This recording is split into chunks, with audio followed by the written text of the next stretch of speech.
Hey good people, and welcome back to the channel. Earlier today, I finished watching a movie on Tubi called Bars. And if I had to rate the movie on a scale of 1 to 10, I'll give it a solid 6.5. There are already a number of movies based on women going to prison, and I like some of the things that this movie did. But I also had issues with some of the movie's elements. So over the course of the review, I'll give a brief summary of the movie, I'll talk about some of the things that I liked, as well as some of the things that I did not like. So without any further delay, let's jump right in. The movie Bars primarily follows the character Kobe. Kobe has a pretty good life. She has a great career, she's married to a faithful husband, and she has 2 wonderful kids. But on one unfortunate day, she's arrested by the police for a crime that she did not commit, and she's sent to prison. The rest of the movie shows us as the viewing audience how Kobe landed in prison, how she adjusted to life in prison, and how Kobe ultimately overcame her obstacles. So right off the bat, I have to hand it to the actors that were in the movie. While there was some cheesy dialogue with some of the prison guards as well as the warden, the overall acting performances were pretty solid. I enjoyed seeing the character Kobe, played by Shakira Reedus, whenever she was on the screen, because she was able to convey a range of emotions from scared to angry to laid back. I also got to give Shakira Reedus props for being willing to show nudity in the movie. I'm not one of those people who absolutely need to see nudity in a movie in order to enjoy it, but I think that her nude scenes were done tastefully, and the scenes felt like they fit into the movie, and there weren't some random plugins to get people to watch. I enjoyed the overall production for this movie. Most of this movie takes place in the prison, and the prison setting looked authentic, as well as the uniforms that the inmates had to wear. In my opinion, the camera quality, sound, and lighting were also on point. This movie looked like something that was done with a decent sized budget and by a director who knew what they were doing. And lastly, I enjoyed the overall storytelling for the movie. At the heart of it all, this movie is about hope, faith, and most importantly, survival. Because nobody really knows what they're willing to do to survive until they're put in that position. Now, there were a few things that prevented me from giving this movie a perfect rating.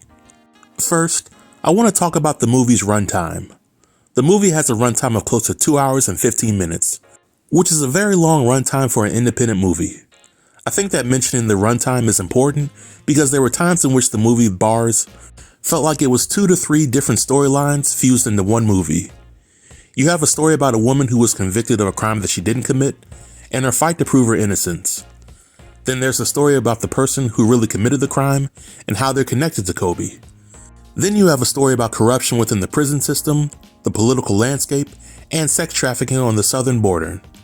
In my opinion, a concept of this magnitude would have been better conveyed if it were told as a miniseries. Imagine this. Instead of putting out a movie that's over 2 hours long, have a 6-episode miniseries, which each episode being about 30 minutes long, and giving us as the viewing audience time to see the stories of Kobe, the prisoners, the lieutenant governor, and her sister fully fleshed out.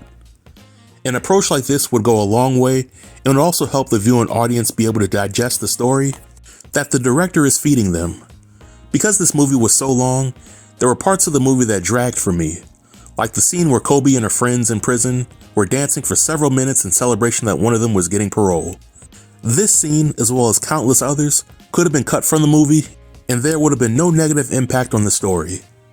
When it comes to the storytelling, I would have taken the movie more seriously if it were more grounded and less cartoonish. The tone for some of the prison scenes in the movie reminded me of the movie Human Centipede Part 3.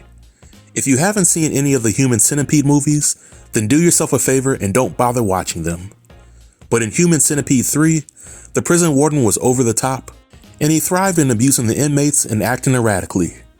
In this movie, the warden thoroughly enjoys abusing women in the worst possible way, and he does this while 2 guards stand by and watch. Now, I don't deny that something like this could definitely happen in prison, but I think that crimes like the warden was committing in the movie are done with more tact and subtlety than what the warden in this movie was doing. Furthermore, the way that Kobe got her revenge on the warden and the 2 guards was also over the top. While I don't blame Kobe for how she got her revenge, it's hard for me to believe that she could have pulled it off and gotten away with it in real life. And lastly, I think it's criminal to have an actor like Wesley Jonathan in the movie and reduce his presence in the movie to that of a guard that has little to no impact on the overall story. Wesley Jonathan is arguably the most recognizable actor in the movie. Sure, the character Larkin, played by Wesley Jonathan, was one of the few truly good people in the movie, but he failed to save Kobe from several beatings that she received, and he also refused to have an affair with her when she was willing to give herself away in order to be protected. After it was revealed that Larkin was having dreams about Kobe, his storyline eventually went nowhere as he began to disappear from the movie. Nevertheless, I think that some folks will completely love this movie for what it is, and some folks might not like it. And this movie might be triggering for some people due to all the grape scenes that are in the movie. I would still recommend this movie to others because I believe that most people who watch the movie will get something out of it. But this marks the end of my review. If you have any comments related to the review or the movie, feel free to leave them below in the comment section and I'll be sure to reply to everybody. Until next time, stay tuned and stay safe. Peace.